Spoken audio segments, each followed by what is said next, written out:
આ 1992ની સાલમાં મેં જગ્યા લીધેલી છે, મારી જગ્યા અહીં હું બેઠો છું, તો પણ આ મ્યુનિસિપાલિટીવાળા મારો દસ્તાવેજ છે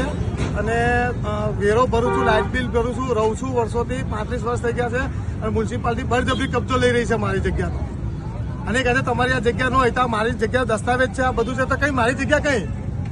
એ લોકો બતાડતા નથી અને એવું કહે તમે અહીંથી ખાલી કરીને જતા રહો તો અમારે જવું ક્યાં આગળ?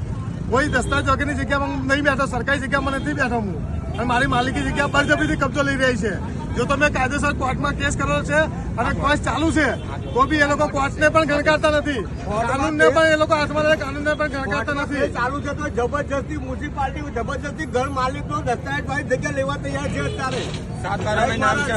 નામ છે, બીફોમાં નામ છે, મ્યુનિસિપાલિટી નામ છે, બધા અધિકારીઓ જે કમિશનર સાહેબને પણ મેં નોટિસ આપેલી છે કે મારે આ જગ્યામાં આ પ્રમાણે કાયદેસર